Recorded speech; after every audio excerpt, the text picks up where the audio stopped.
we don't know each other at all. So I'm like, tell me about yourself, just as I would with you if we were going to work together. Tell me about yourself. Well, I live in Queens with my twin boys. I have an older daughter, and my parents live close by. And is that a Raymond impression? Yes. It's pretty good. Well, lived with the guy for 9 years. Yeah. Congratulations on the award of excellence. Yes, as I said last night, it feels like the Enough Already award. You start to get them when you hit a certain age, I think.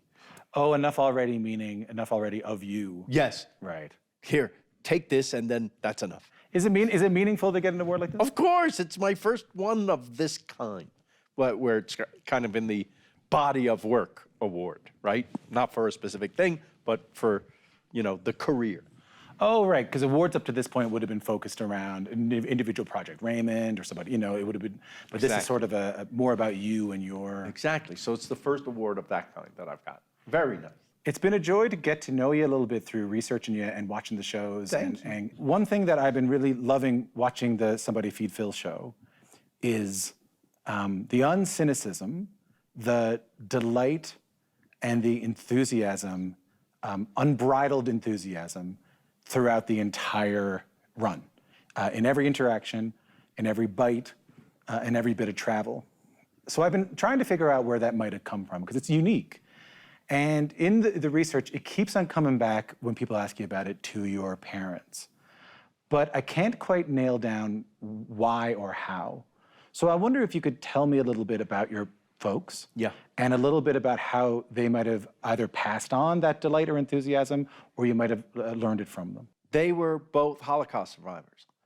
And the fact that they came to America and struggled even beyond what they had to endure during the war, but to build themselves up, to kind of educate themselves, and to start a family and provide for that family.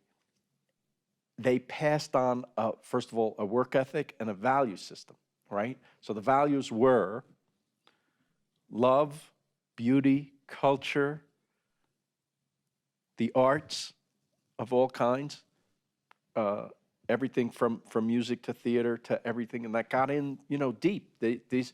We idolize our parents if they're good to us, and they were. Everything was for us. Everything was for the family. They had come from a world where maybe not only wasn't there going to be family in their lives, but maybe they weren't going to even survive. And they made sure that their kids were grateful for everything. When you're a kid, you don't know what your parents have been through, and to be honest, you don't really want to know. You just want the bike that you want for your birthday, right? Yeah. And you don't care where it comes from or what they have to do to get it. You see the other kids with the bike, and you want the bike. Then later, as you start to grow up and learn about your parents' background, you start to appreciate them like crazy. And that leads to a profound sense of gratitude for how lucky you are that all these things had to line up for any life for you to happen. So I get up every morning. At this age, I'm grateful I got up. Yeah. And beyond that, everything is gravy. So if you see me enjoying myself doing Somebody Feed Phil, it's because I'm the luckiest person in the world. Yeah. That's how I feel. Yeah. That's the baseline. That's where I'm starting. I'm already the luckiest person in the world. So if you give me a cookie, that's the best cookie I ever had, boom, I'm so happy. But connect the dots for me on this then. So I understand, and I think it's really lovely that you said when we're young, we don't know what our parents have been through. We're stupid. But there's a precariousness that when your parents go through something like that, that would lead you to maybe the path would have been a little bit more defined into like doctor or lawyer. Oh, yes. We're talking security. One thing I'm learning is that in the early days when you decided to go into theater, become an actor in the theater world, you were incredibly broke. Oh, like yeah. Spectacularly broke. Oh, yeah. Was that a hard decision to go into that world? No, I had to do it. I was compelled to do it. Well, people who do this, I'm sure I'm not the first person to tell you, they felt like they didn't have a choice. This is what I'm good at. I'm doing that. It's what I love. I'm doing that. I stink at everything else. If I was good at anything else, I maybe would have been a doctor or a lawyer. When did you know? Did you see something and go, okay, that's it? Yeah, 4 years old. I saw Mary Poppins. I want to be in that world. Better than this one. So let's do that. And then I was in all the school plays. I was a very big star in high school. Such a big star in high school that they encouraged me to go to theater school. Yeah. Because obviously I had what it took to be a star in high school. So I became a big star in college. And then I moved into New York City. And I don't know why, but nobody called New York to tell them what a big star I was in high school.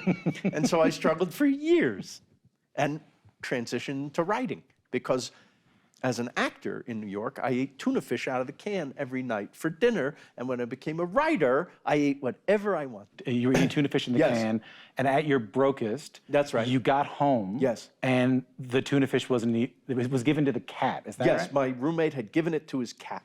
And that was my lowest point. I went to bed hungry. I was going to eat the cat. The cat got lucky. So one of the ways you're making ends meet is you become a security guard Yes. at the museum, at the Metropolitan Museum of Art. And there is I'm trying to figure this out. So there Yes. is a replica bedroom? So when you work as a guard, your job during the day, as everyone knows, is, the guard tells you, please don't touch the art. Second door on the left, down the hall, right? This is what the guard does. But if you work the graveyard shift, there's no one in the museum. And your job is to patrol the museum and report back to your post. And then your partner for that route, because it's a giant museum, so the different routes that the security guards take during the evening. And I thought I could do this. I was 21 years old. I thought I could stay up at night and have another job during the day, probably a theater job that didn't pay anything. And I couldn't do this because on the third day without sleep, I did not report back to my post after doing a route. I was asleep, and they found me asleep in a period room, which was a replica of a 300-year-old room with a bed as part of the exhibit. And that's where they found me, on that bed. Do you remember going to bed? I do. I remember I was on cold medication, so I was zonked out of my mind 3 days without sleep and cold medication that makes you drowsy.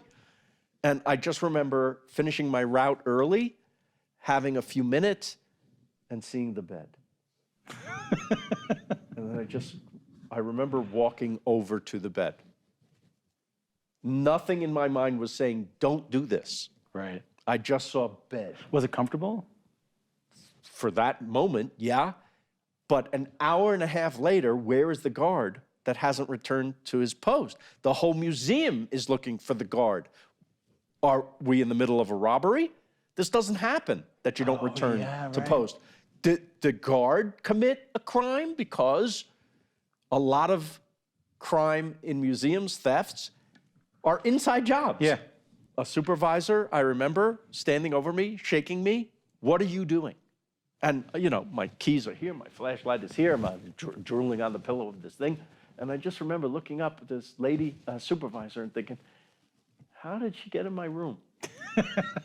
How did she get in your room? Yeah. Yeah. I thought I was asleep in bed. Yeah. Oh, very funny. In my bed. And the museum frowns on you touching the art, let alone sleeping on it. Yeah, fair enough. And so I was fired. It was the most humiliating thing that ever happened to me, to be fired from the museum. They opened the back door at 1 a.m. And kind of dumped you out into Central Park. Into Central Park at 1 a.m, which not totally safe at that hour. You must have been so embarrassed and frightened. Yeah. And so I went from odd job to odd job, and it was all great for life lessons. Yeah. But then some friends of mine and I wrote a show for ourselves to be in. That was key. And I learned a lot. No one is waiting for you. You write your own ticket. We literally wrote our own ticket. That show became successful. Someone saw me in that show and said, if you come to Hollywood, you will never stop working as an actor. As an actor? Because I was in that show. Yeah. And I packed a bag, and I moved to Hollywood, and I never started working as an actor. It turns out that he was just somebody who likes to talk big, but had no real interest in representing me or anything. He was an agent. I don't know if you knew this, but agents lie sometimes. I've heard rumors. So now I'm out in Hollywood with nothing. And another friend of mine is trying to break into sitcoms. And he says, you want to write a sitcom spec with me, meaning something on speculation for no money, just a sample of what we can do. This is 1989. The big show was Roseanne. Let's write a Roseanne spec. Okay, what should we write about? How about this for a story? John Goodman's character, the dad, they need extra money, and he gets a night job working as the night guard at the local museum, and he falls asleep on a 300-year-old bed. And we write this script, and people all over town read it and go, what an imagination. And we got hired instantly on a sitcom. All of a sudden. My favorite detail of that is that one of the reasons you got hired everywhere, because Roseanne didn't pick up the spec. She didn't end up making that episode. No, that often happens, because their shows are on their own track, and even though they like that script, they're not doing that episode. My favorite thing about it is that one of the things that impressed them the most is that you had such an incredible imagination as to make up a story about someone who fell asleep in a 300-year-old bed. In a museum. Yeah. Yeah, it's unique. But that turned out to be the key to everything. Write as specifically as you can. It doesn't necessarily have to be something that happened to you, and God bless the people who have imaginations who can write science fiction or things like that, which I can't. I am good at observing from my own life and then writing that very specifically and hopefully finding humor in it. I don't know why, but I say this all the time, that specificity is the key to being universal. We all deal in specifics. So even though your specific isn't mine, I will relate to a story you tell about a quirky thing or something you love. Yeah. Because I have something I feel that way about too. So that feeling is what we relate to. For example, in Raymond, in the pilot episode, I put in a story of my parents, they freaked out over a gift of Fruit of the Month Club, right? They acted as if I sent them a box of heads from a murderer. Yeah. What am I gonna do with all this fruit? I can't talk anymore, there's too much fruit in the house, right? People, not only do I get letters from people who had the same reaction from their parents about Fruit of the Month, okay? So right away, I connected with all the Fruit of the Month people. Yeah. Second, that's my mother. She acts that way. Maybe not about Fruit of the Month, but your mom freaks out about something else that seems silly to you. Or you can't give your parents a gift without it blowing up in your face. Or they're too involved in your life, which seems to be universal, but we get letters from all over the world. That's my mother. I don't know your mother, I'm writing my mother, which turns out to be the key. Write your mother as specifically as possible and write down all the funny things. I tell young writers, keep a journal of stuff that happens to you during the day, just for you. It's not for anybody else. It's just for you to practice writing, that's all. And then maybe in 3 months you go back and go, oh, I didn't even realize that was funny. Maybe there's something there. That's the key. I watched the Raymond 1995 Letterman set this morning to get ready for this. For people who don't know, Ray Romano goes on David Letterman. He does a set. The actually opening joke is about Canada. The opening joke is that he goes to Montreal and he can't get over that people in Burger King are bilingual. And he says people in New York at Burger King aren't even lingual. Yes. It's a solid joke. Yes. And then David Letterman's production company, Worldwide Pants, so he gets on board with him after that. That's right. And then I want to talk a little bit about the first meeting between you two. Yes. Did you watch that? Yes. I know you're a Letterman fan. Did you watch it that night? I happened to see that episode, and I forgot about it. Okay. I thought that guy's really funny. That was so enjoyable. Months later, I got a video cassette because the Letterman people and CBS are looking for someone to create a show, a writer, to create a show for this Ray Romano fellow. And I look at the tape, oh, there's the funny guy. You want to take that meeting? That's how it works in Hollywood. Comedians are looking for people to create shows for them, and writers are looking for funny people to create shows for. Mm-hmm. So they go on these, blind dates with a lot of people, like speed dating. And we met at a deli in Hollywood. What did you order? Do you remember what you ordered or he ordered? Probably pastrami sandwiches. Mm-hmm. And, we don't know each other at all. So I'm like, tell me about yourself. Just as I would with you if we were going to work together. Tell me about yourself. well, I live in Queens with my twin boys. I have an older daughter. My parents live close by. And Is that a Raymond impression? Yes. It's pretty good. Well, lived with the guy for 9 years. Yeah, that'll do it. Now going on 30 years. Yeah. My brother's police sergeant lives with my parents. They're always bothering me. He touches every bite of food to his chin before he eats it. He saw an award I won for comedy, and he goes, "Oh, it never ends for Raymond. Everybody loves Raymond." I said, "Well, there doesn't seem like there's anything there we can use." No, but I didn't. So I thought that's as good a place as any. And he goes, "What do you mean?" I go, "Well, that's a good. You're not an actor, so I'm not going to make you, a gay astronaut from Cleveland. Why don't we make you close to, the guy that you are, with this family? That sounds funny." He goes, I don't know. Can't I just sit in the diner and talk to my funny friends about stuff that we notice? I said, well, first of all, there already is that joke. It's called Seinfeld. Yeah. And second, I don't know how to write that joke. But I do love well-made kind of family-based sitcoms. Something like, like Roseanne was a good example. I grew up with All in the Family and The Odd Couple and shows that were rooted in real life, that happened on planet Earth, that weren't fantastical, where all the humor came from a kind of believability and relatability. And I said, it sounds like your family situation is very identifiable. We'll put your parents across the street, and it'll be a metaphor for how your parents are never out of your life, right? And there's going to be a fundamental struggle between you, your wife, and your mother, which seems ancient, in a good way. He wasn't sure. I wasn't sure. First show I ever created. But getting that specific, that fruit of the month scene, actually, is the scene they told us made the difference. Because the rest of it, hopefully it was, people liked the rest of it, but that was the moment where, this is unique. This is something that stands out, not because it's fantastical or from another world, but because it's so specific and yet so relatable. But help me with this. If it's rooted in a lot of already successful things, family comedies that are based around things that are down to earth. Yes. You mentioned All in the Family. We could keep going. Yes. The idea of specific stories being the bedrock of the show, and the show featuring a comedian who was doing well. Seinfeld had done very well with Jerry Seinfeld as the as Ray Romano working comedian. Yes. You were doing well. Ray was doing well. It had Letterman behind it. It had Worldwide Pants behind it.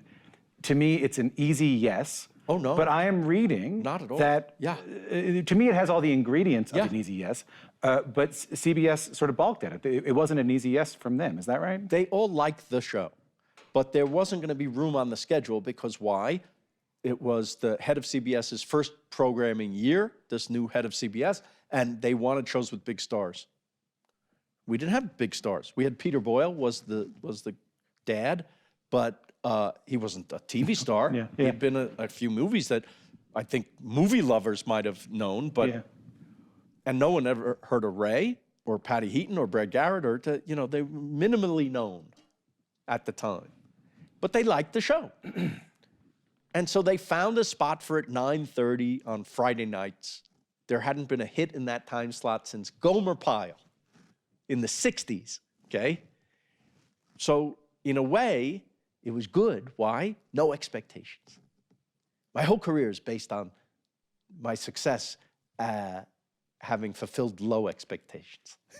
My whole career is about fulfilling low expectations. No, you hopefully you surpass the low expectations. My whole career is about being given low expectations. People have low expectations. That's what I owe everything to. You look at me and you go, well, that guy can't do much. Yeah.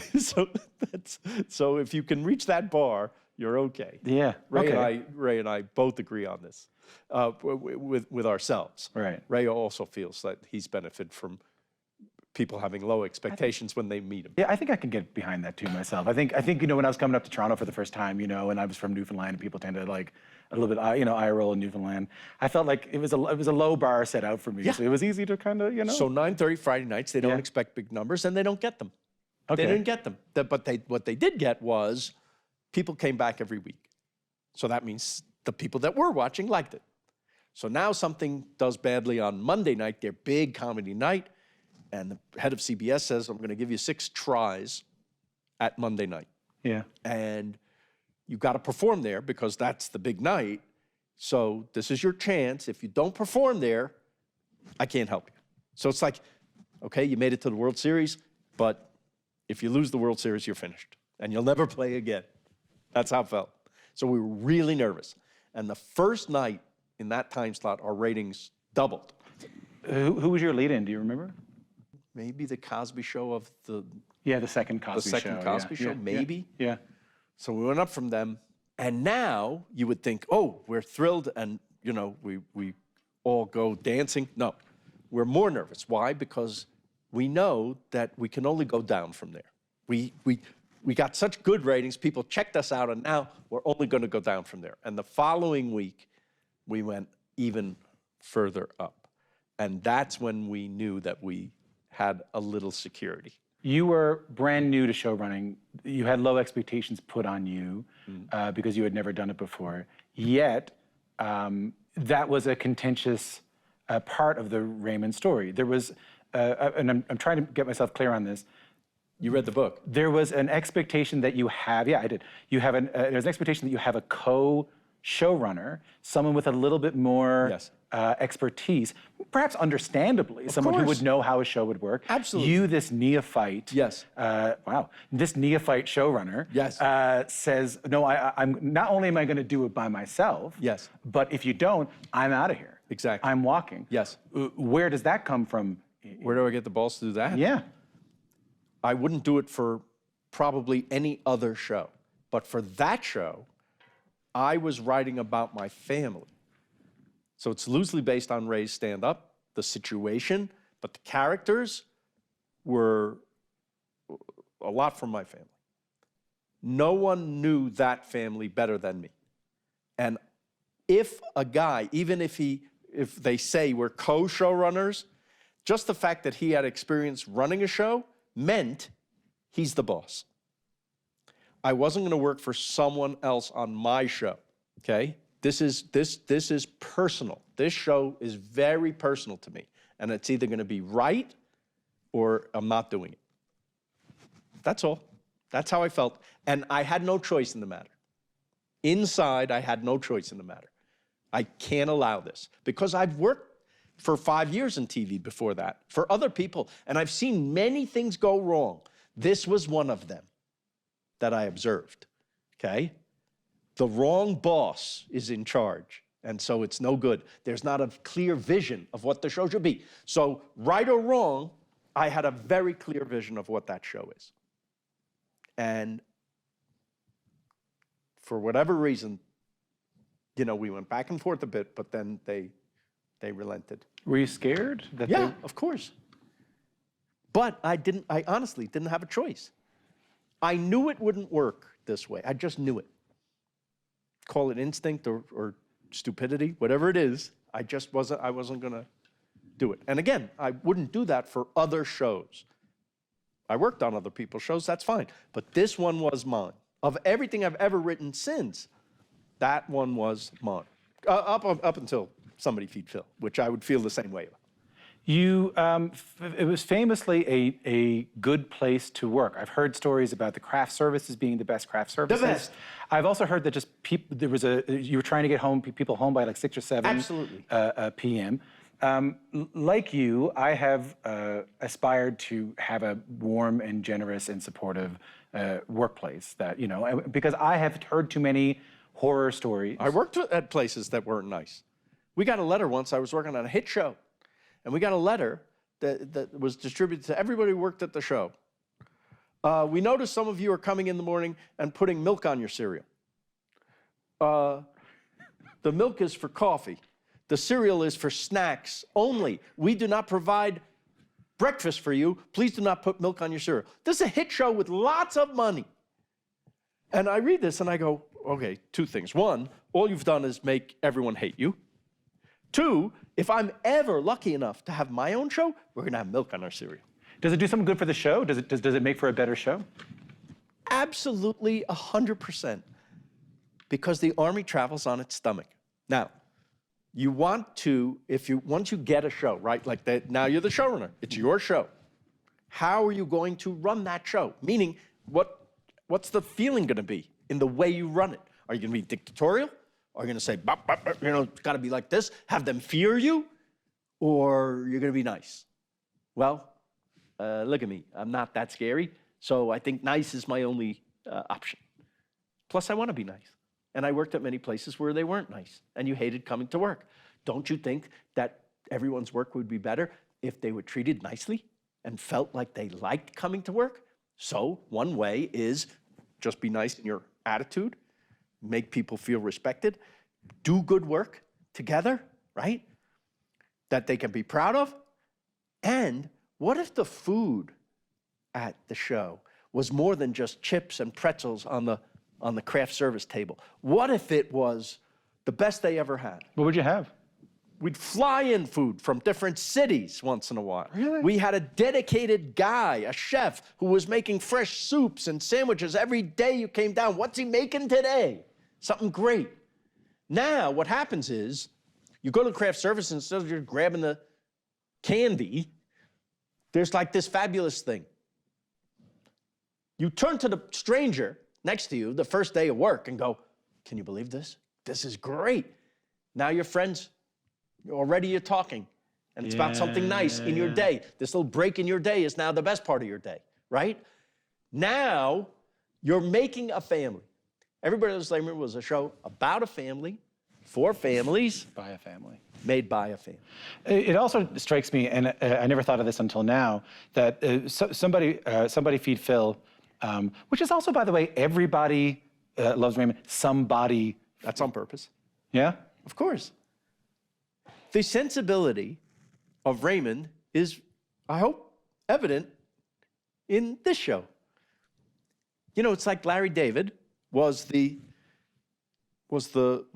writer behind Seinfeld. Yeah. Now you're seeing the guy. Yeah. Except I would call my show, Why Curb Your Enthusiasm? Yeah. And you were great in that, by the way. You were great on thanks. Curb Your Enthusiasm. He's very astute in finding, like, oh, you know who would be great up against me is that guy with the complete opposite attitude towards life that I have. But yet you were in the episode forced to sort of stay away from him at one point, and finally say, like, I can't hang out with you anymore. That's right. Okay, well, Yes. So when you watch Somebody Feed Phil, it's a deceptive to think that it's a show about food, and we're going to talk about that in a second. Great. Because really, it's a show about people. You got it. And it's a show about connections between people. You got it. Am I ever seeing that in the way you're talking about the craft services on? So even then, you must have an awareness that there's power in connectivity and food. Food is the great connector. Yeah. And laughs are the cement. Food is the great connector and laughs is the cement. That's lovely. If you and I meet and we don't know each other, maybe we have some business that we have to hammer out. Maybe we don't even like each other because of a business deal. But we're going to meet today, and we're going to try to get past our differences. Let's meet for lunch. Okay. So right away, we're sitting and we're eating, which is something human beings do. No matter where they're from, we all do it. We all have to do it. We all kind of like it. Food comes, and let's say it's pretty good. Now we're already in a decent mood. And if we share a laugh, now we're getting past our problems and connecting with the most human part of ourselves. And now maybe we'll be friends. So that's everything to me. So the food looks like a food show, the Somebody Feed Phil show. Mm-hmm. That's just my way of getting you in with food and my stupid sense of humor, because I want to get you the real message, that the world might be better if we all could experience a little bit of other people's experiences. Yeah. That's the real thing underneath. But I don't have to say that in the show because you're seeing it. Now I'm understanding the bit in the Amsterdam episode where you bring together refugees to eat together. That's in almost every episode. I try to do something that is more than just some guy eating. Yeah. Because it's the act of eating, the act of that shows that connection between people. Really compassion, really empathy. Really kind of subversive, Phil. I never meant to be political in the show. But today, just the act of embracing other people from other cultures is suddenly, my lefty politics, I guess. But these are just human politics, not politics. I'm just trying to be a human being. Most of the world is nice and sweet and friendly and great. What makes the news is the out of the ordinary, the 10% of the world that's not sweet and nice and beautiful. Wouldn't the story of your parents tell you that's not true? Like, wouldn't the story of what your parents went through Of course. tell you that the world is not a... Yes, but that was one of the biggest horrible aberrations in history. It got way too big, but then it stopped. Again, way too much of it is in the world, way too much, but it's still not most. Most is beautiful. I'm not making a show and showing you the world the way I wish it was. I'm just showing you what we find, the way it is. Yeah, you said something like that last night in your acceptance speech. You said, we are, and you've said it a couple of times, you say it, people are better than their governments. That was Most people I find, this is a generality, most people in the world are so much better than their governments. And I came to Canada representing the people of the United States. Unpack that for me, that Yes. most people are better than their government. Of course. When we hate a country, it's not because of the people in the country, it's the regime that has become terrible and is not really representing their own people. Most people want to live in peace. I've been to places in the world where sworn enemies, that the world tells you are sworn enemies, live together in peace and even celebrate each other's cultures and holidays. Have you had your mind changed by doing the show? Of course. You can't help but have your mind changed when you travel. Okay, give me an example. The very example I'm showing you right now of the place where people we've been told, are sworn enemies. Israel, the city of Akko, Jews and Arabs live side by side. Literally, the mosque is next to the synagogue. This will never make the news. Why? Because the news likes to say, Jews and Arabs met today in a clash. What happens in Akko is, Jews and Arabs met today in the town square, and you know what happened? They had lunch, the way they do every day. That's most of life on earth, is that. Most people can't live if everything's conflict, but they don't broadcast all the planes that land safely every day. Catherine and I noticed last night that at the end of your speech, you said something along the lines of, like, especially now, in this moment. You were talking about representing America in Canada, and I thought you were going to, ask for maybe get you a cot, move the family up. Yes. But I thought you said something along the lines of, like, I'll paraphrase it, but like, especially now. Of course, this especially is a show for especially now. Well, yes, there has to be a little bit of harmony and the acceptance of people from other lands. You know, the world mostly is made better by immigration. If there's a theme that's evolving from the series, it's that. Most immigrants make every place they immigrate to better, not worse, in spite of what some people say. That's profound, man. Isn't it? Yeah. I'm first generation American. I'm the first person from my entire family born in the United States. Where were your parents born? Germany. Mm-hmm. It's profound to me to find that everywhere I go in the world, immigrants have settled. The best shawarma I ever had was not in the Middle East. It was in Glasgow, Scotland, from a Syrian immigrant. He just happened to make shawarma better than any I had when I was there. And what you're saying is it goes deeper than just the actual food itself, the actual Of course it is. It's the success of immigration. And there's a line down the block of Scottish people for that shawarma. Yeah. Isn't that beautiful? Yeah. So there's no one who lives in that neighborhood who would say, get rid of that guy. Yeah. You made a secretly subversive show, Phil. It shouldn't be. It's just human.